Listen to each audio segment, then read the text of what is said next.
Fokus sukan dimulakan dengan berita pemergian Allahyarham Datuk Hasbullah Awang hari ini yang cukup dirasai. Sukan tanah air bagai kehilangan satu ikon pengulas sukan tersohor yang sukar dicari ganti.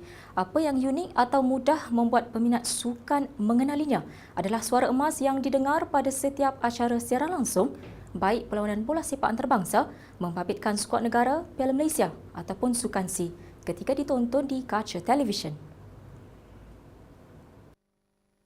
Suara milik Allahyarham cukup memukau tontonan. Tidak dinafikan dia memiliki aura tersendiri dengan intonasi suara yang sesungguhnya seronok didengar pada setiap ulasan.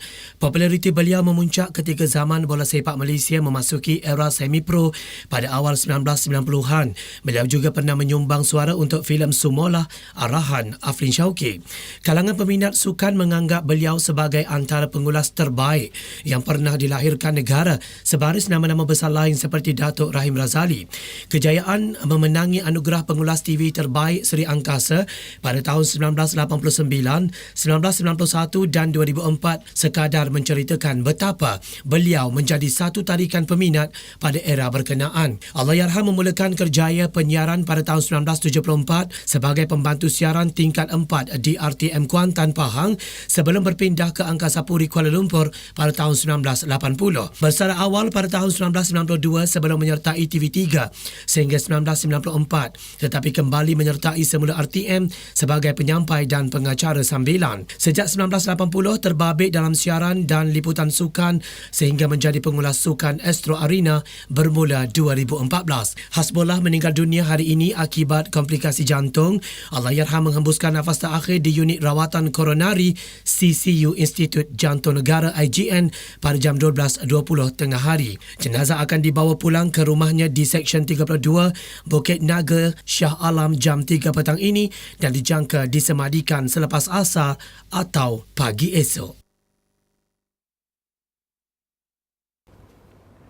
Beralih ke gelanggang takraw selepas mencatat sejarah merangkul kejuaraan siri Super Istaff buat kali pertama minggu lalu. Perejam negara Khairul Zaman Hamir Akbar mengidam untuk menamatkan penantian Malaysia memenangi pingat emas sepak takraw di Sukan C di Singapura Jun depan. Apit kanan kelahiran Seremban itu bertekad untuk terus mengkaji aksi lawan menerusi rakaman video yang dijadikan amalan sekarang dalam mencapai cita-cita besarnya itu yang terbukti memberi impak besar seperti yang disaksikan dalam perlawanan akhir siri Super 2 di Melaka. Khairul Zaman mendedahkan bagaimana rakaman video YouTube aksi Tasi Wak Tong Sai banyak membantunya mengatasi apit kanan itu dari segi libasan dan tampanan sehingga bawa Malaysia mengecapi gelaran sulung siri itu dengan kemenangan 21-7, 21-19.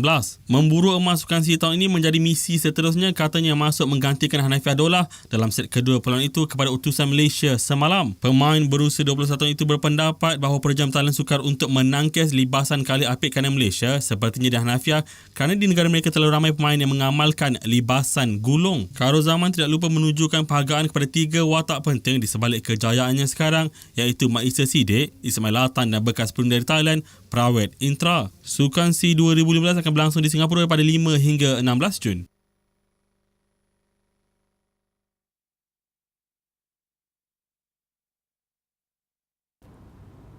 Ikuti kami di hari esok di waktu yang sama. Laporan yang terbaik pastinya menanti anda. Saya Diati Zaidi. Dan saya Zafaz Yusof. Sehingga kita bertemu lagi. Assalamualaikum dan sejahtera Malaysia.